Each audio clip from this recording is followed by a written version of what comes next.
screaming, horrendous phone call from my daughter. Just screaming that Imani had been shot. It looks like an assassination, an execution. This is in the middle of the afternoon. Children were playing football and they all fell to the floor.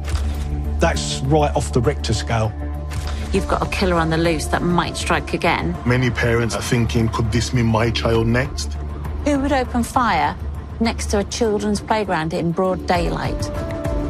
Now, when we're talking about things like revenge, then it becomes a spiral of violence. It was kind of portrayed that this young black boy had done it and he's got shots. Headlines which are so far from the facts, it's unbelievable. You have to harvest evidence as quickly as you can. If you miss something in the first few hours at a murder scene, you're never going to retrieve it again. How can forensics catch the killer?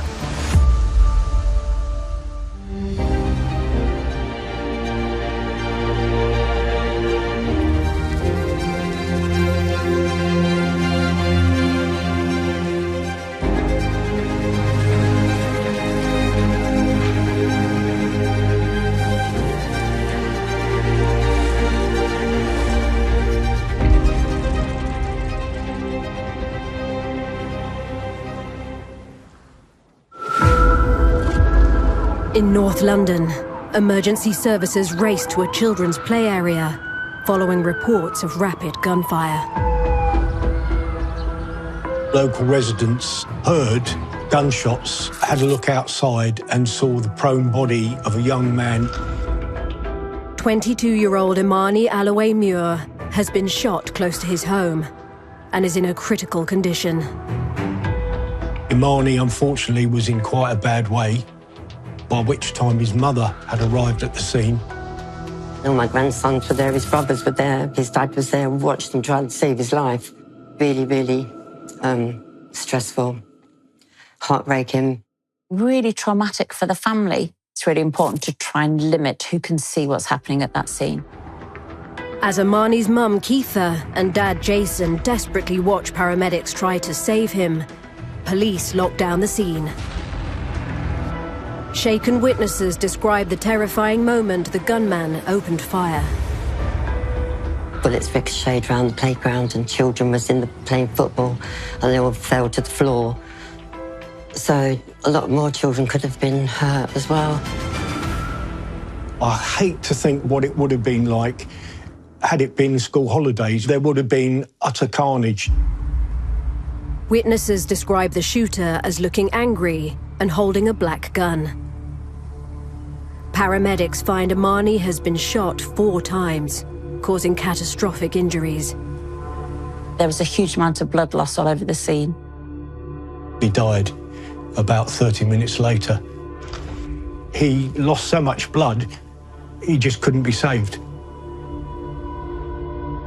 And all I can remember is screaming, I said, is he alive? And she said, no, he's dead. He was a gel to the family, to be honest. Very family-orientated young man. Imani grew up in the area, where he lived with mum, Keitha, and his 4 younger sisters and brothers. He adored his mum. Everything was his mum. Mum first, more than anything. Yeah, he loved his mother. And I did see my daughter. It's just the pain and the screams from her. Nobody knew anything because it was like, what's happened? You know, this is in the middle of the afternoon, the children's playground. With the motive not yet known, police are concerned about what the gunman could do next. You've got a killer on the loose that might strike again. That's right off the Richter scale. You have to harvest evidence as quickly as you can. If you miss something in the first few hours at a murder scene, you're never going to retrieve it again. We try and track where Imani was stood and where he ended up collapsing, and that can be done through blood pattern analysis. He wasn't facing the shooter. He appeared to have been shot whilst trying to get away. This looks like a planned attack. Why was this young man targeted? A young man shot in broad daylight, that's rare. First thing that goes through your mind, is it a crime that's gone wrong Is it a gangland shooting? Is it a domestic? You've got to have a completely open mind. It was just a shock, to be honest. I didn't think about it being a grudge. Everyone knew Imani from the area. Everyone loved Imani. Everyone. And everyone had a funny story to tell about Imani. They liked to be in the park, meet his friends, play a bit of football, to hang out. In the park, CSIs traced the shooter's movements. If we can find out where someone was stood, that's really great from forensic opportunities, because then we can almost try and recreate the scene. Also then helps with any CCTV footage, because potentially they might be able to work out where they might have escaped to. In an incident like this, we would probably get a ballistic scientist to be able to track exactly where the shots might have been fired from. You could potentially see where bullets have landed and be able to determine a point of origin as to where they've been fired. We have a whole variety of kit that's available, so we can use lasers for that. We can also use rods. External scenes are more difficult because there's the potential for ricochet. So when we're working back to look at trajectories, it may not be a direct line. It's a cul-de-sac in essence. There's a children's play area, and just adjacent to that is a caged football pitch with alleyways running both sides of it. So it's quite a compact murder scene. Ballistics determines the shooter's position was the top of an alleyway, running between the playground and Bride Street. It's right by Roman Way, which one side of it is Pentonville Prison. There's obviously CCTV from the prison walls and on the estate itself. There may be doorbell cameras, so they're all good places to look for video footage of what may have happened, or even pick up some sound, because, as you know, gunshots are not quiet. Officers go door to door and turn up an early lead. A neighbour's video doorbell has captured audio of the chilling moment the gunman opened fire.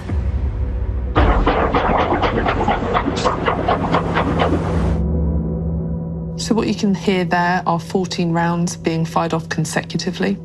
That would suggest it's either a semi or a fully automatic weapon. Heartbreaking.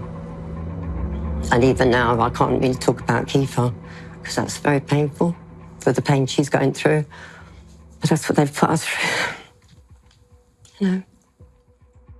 That's an awful lot of firepower to use. Perpetrator just kept his finger on the trigger. No shout for mercy.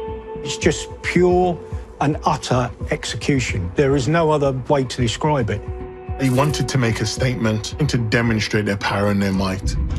Imani was just a 22-year-old young lad going about his own business. So why have they picked on him?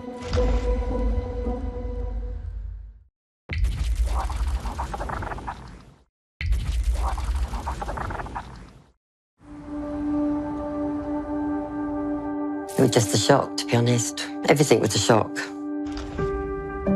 In North London, tributes build at the scene of 22-year-old Imani Alloway-Muir's tragic murder. Imani was my firstborn grandchild. We were very, very close. He was born special. Keita went into premature labour at 34 weeks. There was this little tiny baby, like, you could hold him here. And then he just grew fatter and fatter. By the time he was 1, he was a tonka. Then he was like 6'2" and really skinny by the time of 22. You know, handsome young man. He was cheeky, a joy, a big joy. This is a bit of a conundrum. It looks like an assassination, an execution, because that's what it is, but there's no motive. He was either running away or walking away from the attacker, or actually the attacker was following him, because all his injuries were on the back of his body. The police found it really difficult to be able to identify who the offenders were, because he had nobody that didn't like him. There was nobody in his life that had a grudge against Imani. In search of answers, detectives retrace Imani's final movements. Imani was at my house on the Friday. He used to stay over quite a lot. I've got a special needs daughter, so Imani used to come to the house, playing cards and playing games. He used to really enjoy that interaction. He used to play tricks on me all the time and have me screaming and shouting at him. Different just fits of laughter. His last words to me is, "See you later, Nan," you know, shouted up the stairs. From his grandma's, Imani travelled home, stopping by the park to watch the football. I don't think he was there 2 minutes before he was killed. The next thing, I get this screaming, horrendous phone call from my daughter. This wasn't just a random attack on somebody. It was a targeted attack. Why did they want to target him? At the park, CSIs harvest the evidence. The only traces left behind by the shooter are multiple bullets and casings. You would collect them using plastic tweezers because what you don't want is metal-to-metal markings. And then they're put into polypots to stop any movement from happening in transit because we want to keep them as they were. In a shooting crime scene, there's often very little evidence at that scene. The shots have been fired from a distance away. So there's probably not much potential trace evidence on your victim. Knowing what sort of weapon might have been used can be really important because if we can find the weapon, we might be able to find the offender. It looks like it's a 9 by 19 millimeter, and you can see the markings S and B, and that will tell you the name of the manufacturer. On cartridge cases, you may also be able to find fingerprints because obviously somebody has physically picked them up and put them into the weapon. You have to start thinking like how an offender would. So how a bullet's loaded into a magazine in a gun. Most of the time, the bullets are loaded in by pushing the end of the bullet casing. So the best area probably to swab for DNA will be around this ridged area and the actual end of the bullet casing. These areas are not possible to get fingerprints from. You might get fingerprints from like the shaft here, but again, it's quite a small surface. On a bullet casing this size, I would tend to go for DNA swabbing and hope that the shooter or whoever loaded the magazine is on the DNA database. Testing reveals the shooter is forensically aware and probably wore gloves. But experts are able to identify the make and model of the firearm. It's a 9mm Glock 19 pistol, commonly used by gangs. We are seeing an increase in gun crime and we are seeing gang-related incidents occurring in inner cities. I think, unfortunately, we are going to see more incidents like this in the future. When you're thinking about particular groups that are involved in criminality, that are trying to protect that territory, they will use any means. Extreme violence is something that they need to do to demonstrate that nobody can't mess with them. That's the message that they want to send. The big thing for me is the signpost, the motive. And once you know what the signpost is, you're on your way to getting some explanation for what's happened. We'll be looking at the lifestyle of Imani. Police cordon off Imani's home, looking for any possible connection to the shooter. Had to go through the whole house, you know. Then they had to come to my house because he'd stayed at my house. And they just would not let Keith enter the property at all to get anything. Keith had just run out, like with just a T-shirt and trousers. And the police, they were not allowed into the house. Obviously, they need to search things because that's protocol of what they do, apparently. And then it was just the way that she screamed outside there, that all she wanted was her baby. Police will do whatever they can to be as empathetic as possible in the circumstances. And most SIOs speak to the family through the FLO, the family liaison officer. You're treading a very fine line. You want to catch the perpetrators, but you have to respect the wishes of the family. Police find nothing to lead them to Imani's killer. The police investigated, because that's part of what their job is.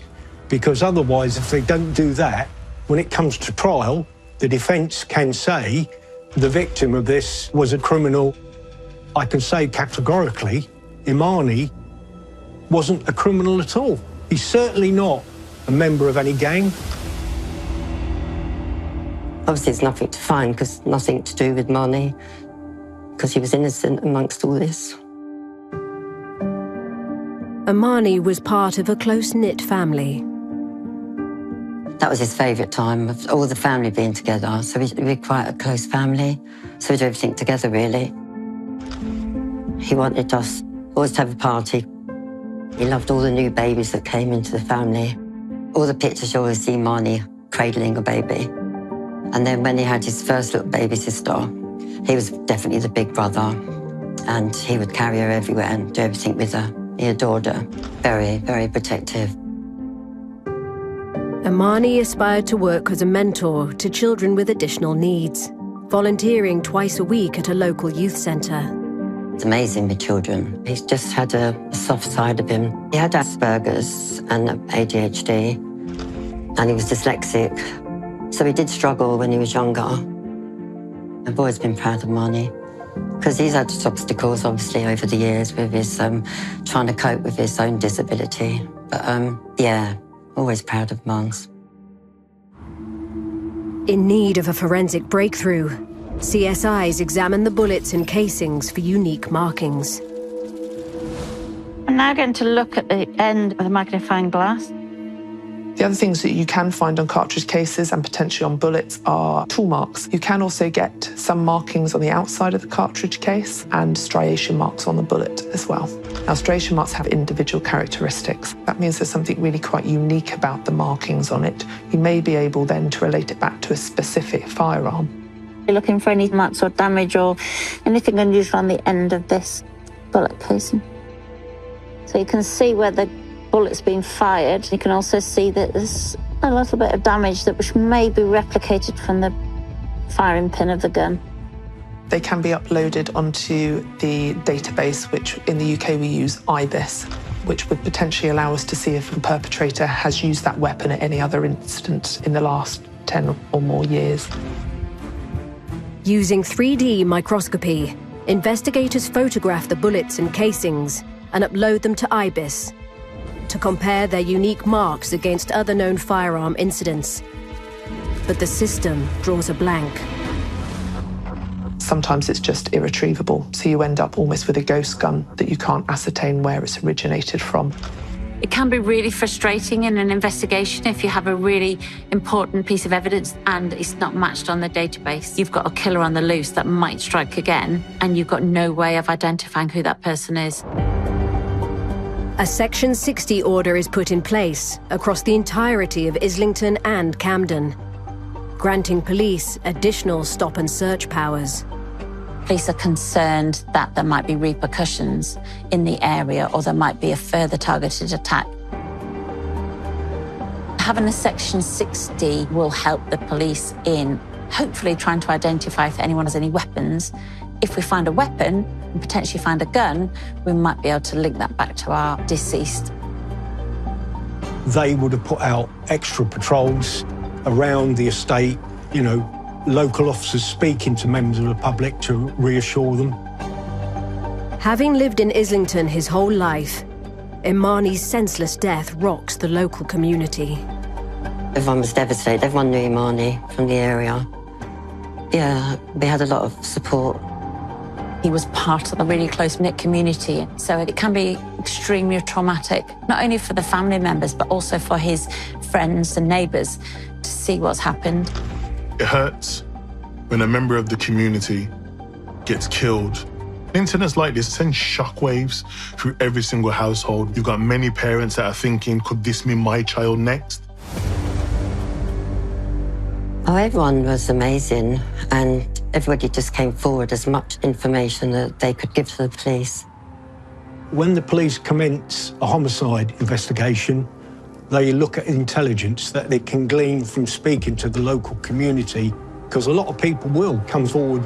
People don't like people getting murdered on their doorsteps. Witnesses report seeing several men flee the scene, including one on a motorbike. But with no clues to why Imani was targeted, the team needs a forensic breakthrough. At the park, searchers continue for the gun. There's obviously that element of danger, because if there's a potential firearm on scene, it may need to be made safe. You'd always look under vehicles, in bushes, on the ground. You could also consider getting a police dog that specialises in searching for weapons. They'll do a search of ways in and ways out in case someone's discarded a gun, or they may have hidden it. Finding nothing at ground level, they exhaust all avenues in search of a much-needed lead. They'll even look in guttering around, because people have been known to throw stuff onto roofs. Drains are searched by police search teams. Searching a drain can be a particularly messy job because there's a lot of debris that falls down into a drain. So finding an item in a drain can be covered in quite a lot of gunk, which then can obviously be detrimental to any fingerprints or DNA evidence that might be on that item. If necessary, they will call the local council to suck up any water that might have been there, and lo and behold, they found a mobile phone. This wasn't covered in dirt. That tended to suggest that phones have been placed there quite recently. The question is that phone linked to this incident?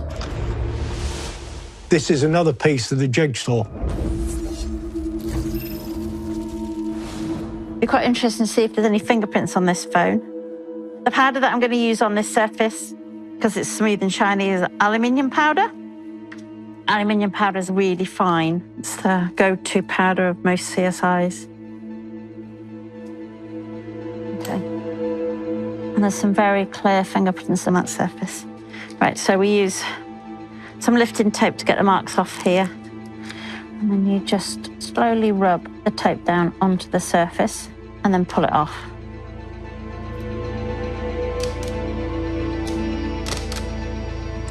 And then the fingerprint is actually on this tape. Digital experts also trace the phone's owner. It's found to be registered to a local man, 35-year-old Demetrius Kyriakou. A police database check reveals that just 2 hours before Imani's murder, a crime report was filed after a witness saw Kyriakou being violently robbed by masked men. He had been robbed in Carville Street, which isn't that far away from the scene. The phones in the drain were the proceeds of that robbery. It kind of makes you think that it may well be linked. I learned something as a young detective, and that is presume nothing, check everything. Police head to Kyriakou's address. He tells them the men also stole his Rolex watch. Police asked if he knew the people that had done it, and he said he didn't. He refused to really assist the police with any sort of investigation and said he didn't want to know. Now, that's suspicious in itself. Most law-abiding people want to know. He becomes a person of interest.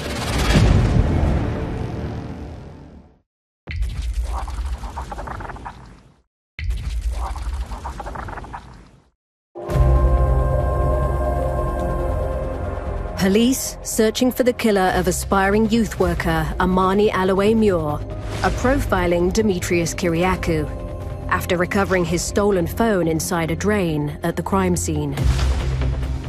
Intelligence finds he has a history of supplying large amounts of cannabis and cocaine to drug dealers.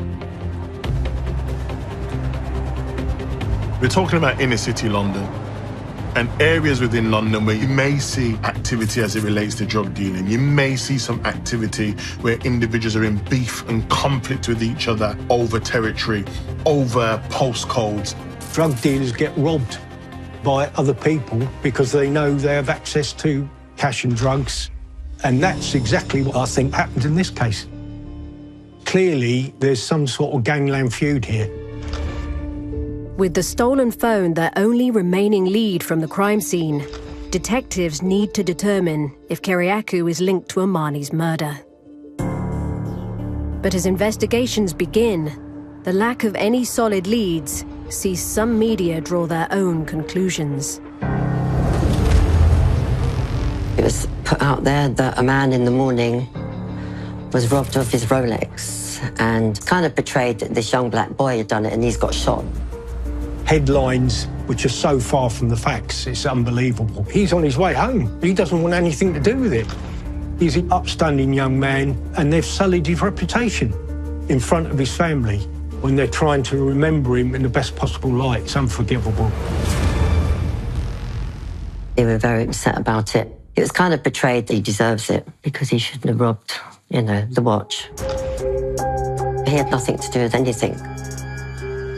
The impact of sensational stories really just exacerbates this idea about race.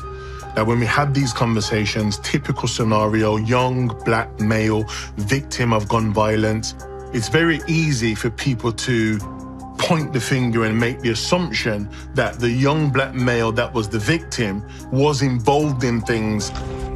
He didn't do the robbery because he was coming home from my end to North London.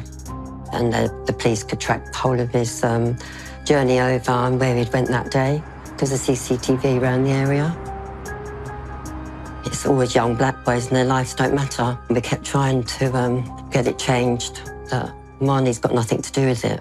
But police are convinced Kyriakou's involved. He's lied about having his Rolex stolen to cover up that they took his drugs and his phone with the numbers of his buyers. They can't really get to the root of the murder. There's lots of circumstantial evidence pointing to him as a person of interest.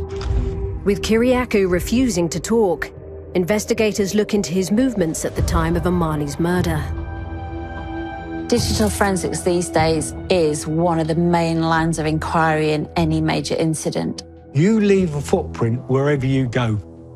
Once you have a mobile phone and have the cell site data, you can map out their network. But it's not overnight. It will take maybe weeks. It's no point just having data. You need to be able to understand it and interpret it. Police also hunt down Kyriakou's attackers. They were driving a black BMW. It's really important for police to try and track that vehicle. There may be vital forensic evidence inside that vehicle that will help with the police investigation. Using ANPR and CCTV, police follow the car's movements after the robbery. That car turned out to be stolen. The car travels south towards the Westbourne estate and parks up close to the murder scene. Now, call me old-fashioned, but I don't believe in coincidences. Police treated that as a secondary murder scene. The vehicle is always taken away to a garage so that it can be examined in a clean, dry environment. This helps to preserve any evidence. You check the boot of the vehicle, the glove box, any hiding places within that car. CSIs will be looking for any fingerprint and DNA evidence. You could also be looking for potential fibre evidence on the vehicle car seats. The fact that the vehicle's been stolen means that there's a huge amount of evidence in that vehicle that may not be related to any incident at all. There may be a lot of innocent person's fingerprints and DNA and detritus within that car that's not relevant to any police investigation.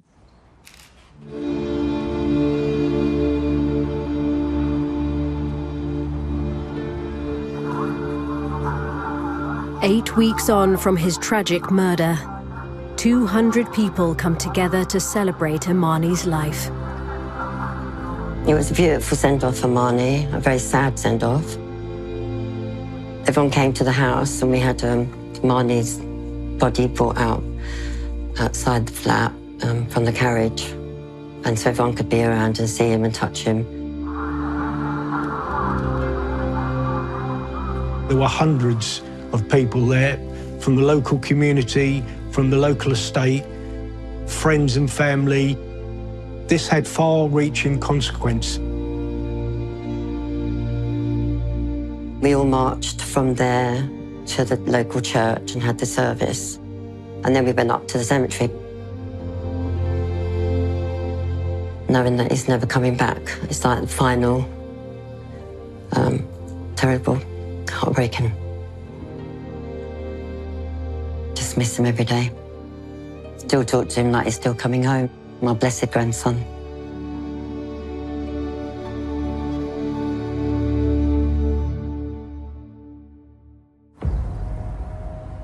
Determined to get justice for Imani's family, suspicions about Dimitrios Kyriakou's involvement are growing. Digital experts combing through his phone data have found that in the seconds after he was robbed, he contacted several associates.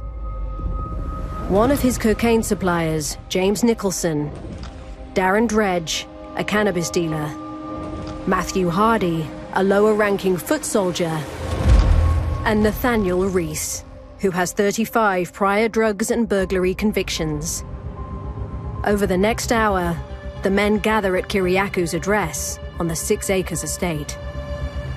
They all met up, which is supported by digital communications from their mobile phones. They're all cell-sited in the same area.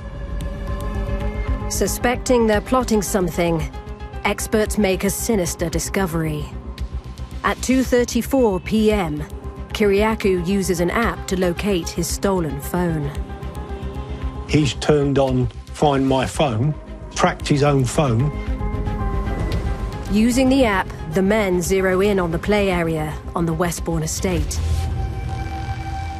Now we have a possible motive. The motive being revenge for a robbery. Revenge attacks are simple. You hit me, I hit you. You disrespect me, I disrespect you back. We're talking about status here. It's the fact that an individual feels that he's shamed. They want to go back at the quickest moment to make individuals know that they can't be messed with and this can't happen again. And then it becomes a spiral of violence. Having located his stolen phone, 15 minutes later, the men are on the move. Hardy, Dredge and Nicholson head towards the Westbourne estate, parking up near to where the stolen phone has been located. Reese and Kyriakou travel in the opposite direction, towards Stroud Green. Police suspect it's here they picked up the gun from an associate. Minutes later, phone data shows Reese and Kyriakou are back on the road. AMPR shows them going into the Westbourne estate. CCTV footage supports that. With Dredge, Hardy and Nicholson in position as lookouts, Imani enters the play area. Seconds later, Kyriakou and Reese park up on Bride Street. As Imani stops to watch the football, the men see the black car that was used in the robbery. See the black BMW, put two and two together.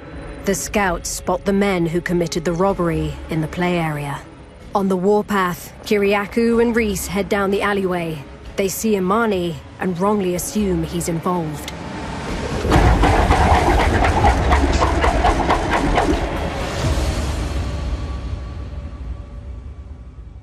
They shoot an innocent boy. It was a young man in the wrong place at the wrong time who had his life cruelly taken from him. That was very difficult, knowing Imani was a mistaken identity and he was innocent, and all this for nothing. You know, and his life mattered, especially to us. It was very rare to hear innocent people getting caught up in a crossfire as it relates to gangs. But let's think about it in terms of proximity. When those beef and conflicts spill out into the wider community, that's when we start to see the ripple effect of violence. And unfortunately, the young man, Imani, that was there at that particular time felt the brute force of the anger that came from those individuals. Absolutely devastating, particularly someone so young. It's an absolute travesty. Having somebody open fire where there's potentially a high number of children around really does show something about the perpetrator in question, their morals and their lack of care and compassion for others. The 5 men are arrested on suspicion of murder. The digital evidence putting them on the spot is pretty damning. The suspects were in constant communication with each other prior to and post the offence occurring. That is a conspiracy in as much that it was a common goal to commit that murder. All deny having anything to do with Imani's murder. They claim they only met up to check Kyriakou was okay after being robbed, before going out to deal drugs. The team still needs evidence that proves beyond doubt that they arrived at the scene armed and intending to kill. Murder investigations go up to the day the prosecution ends. You can still dig up evidence. Having so many offenders on a case like this is a huge amount of evidence. There's a huge amount of cross-referencing between the offenders, who did what, when did they do it, corroborating their stories, any mobile phone downloads. So having more than one offender at a crime scene, that's a big job. Police secure warrants to search the men's addresses. At Kyriakou's, several mobile phones are seized. When digital forensics interpret one of the mobile phones, they found an image in the photographs. It's a huge piece of evidence, and if you put it all together, it's starting to show that he was the catalyst for all this. Motives are a number of things, can be monetary, power, territory, and in this case, it's revenge.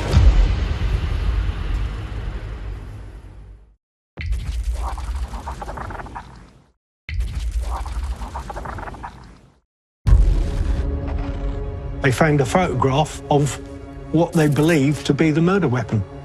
He'd taken a photograph of it. Having a forensic scientist look at that photograph would help to identify if that was potentially the gun that was used. The photograph does appear to be a semi-automatic 9mm caliber pistol, and the cartridge retrieved from the incident was also a 9mm and has the right sort of firing pin mark. And the firearms expert actually said, as did the pathologist, having seen the gunshot wounds, that is likely the type of gun that would have been used to shoot Imani.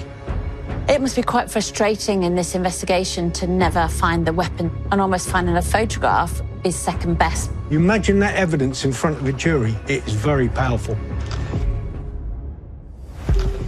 Kyriakou insists the gun isn't his and wasn't used to kill Imani.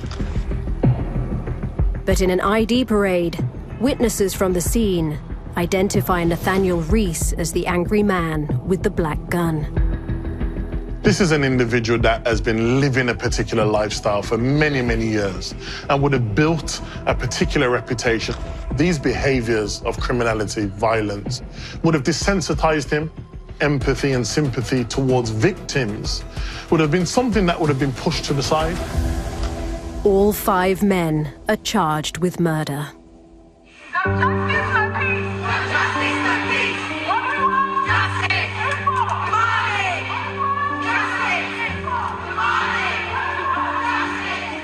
We had a march to the Old Bailey, screaming out justice for Imani, because we wanted to make sure the perpetrators all got caught and would go away. That was our aim and our fight for Imani.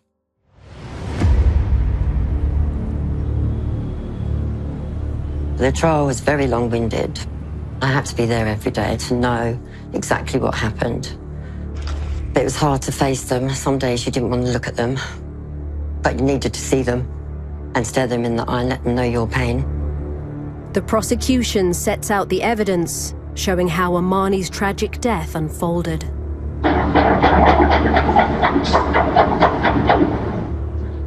The echoing of the bullets around the courtroom. I could hear Keitha like breathing and try and hold back her tears and all that. It's very difficult. We were told that she has to move herself because she might sway the jury by being upset. You weren't allowed to show any emotions, so it made you very angry. The men continue to claim they're not Imani's killers. But on the second day of the trial, Reese makes a dramatic U-turn, pleading guilty to pulling the trigger. I've only ever had one murderer plead guilty in my entire career, and I've investigated loads of murders. He was so disgusted knowing he shot an innocent young boy. Kyriakou's defense team insists he didn't know he was armed. He claims the photo on his phone is of a firearm belonging to Reese. But the data shows it was taken 3 weeks before Imani's murder, when Reese wasn't with him. So to the jury, you can prove that he's a liar, that his account or his narrative can't be relied upon. Offenders are aware of DNA and fingerprints. You cannot live in this world now without leaving some kind of digital footprint. Kyriakou is also found guilty of Imani's murder. His motive for this was revenge and hate. Little doubt about that at all. And in fact, the judge alluded to that in his summing up. Dredge, Hardy and Nicholson are convicted of manslaughter. Ahead of sentencing, Keitha describes the catastrophic impact of losing Imani. The day you took Imani, you not only destroyed his life, but that of 4 children. My children lost their brother, but also lost their mum. A mum who was once filled with such happiness and joy, and now to just see me crying, sad, lost, and yearning for my son. My little girl thinks it's a normal thing to do, to be in a cemetery every day, as she was only 1 when Imani was murdered. The pain we feel is unimaginable. Imani was the glue to our family and loved by so many. We did not choose this path of darkness and sorrow, where every cell in your body aches. The 4th of July will haunt me for the rest of my life. Every time I close my eyes, all I see is my son's lifeless body covered in blood. The panic, fear, and pain my poor child must have gone through. I know by the route he had run, he was trying to make his way home to me. Until you've lost a child, you'll never understand how hard and painful a trial is to sit through and remain composed. To see graphic photos of my son and hear of his final moments and expected to show no emotion when every day I was just screaming inside. Having to hear my son's name being called by so many people who had never even met him or knew him.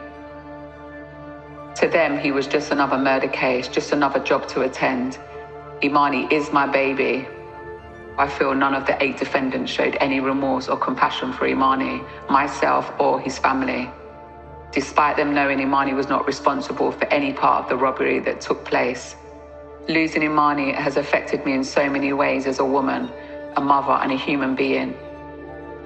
Most days I barely recognize myself. My son should be here. Imani loved life so much. I will never get to see my son have children, a wife, a career. I feel as though I've been handed the life sentence, not them. Imani will be forever missed, loved and remembered, and our hearts will be forever broken until we are back with our precious Imani. I love you, my son.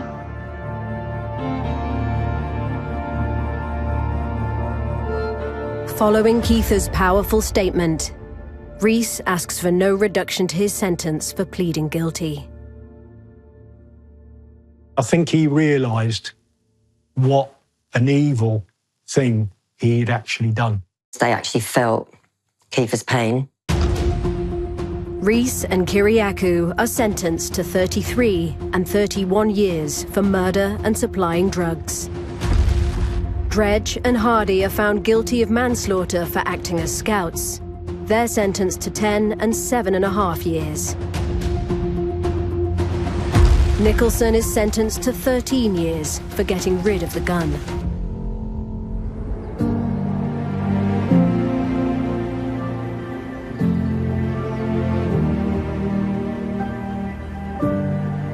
Everyone loved Imani.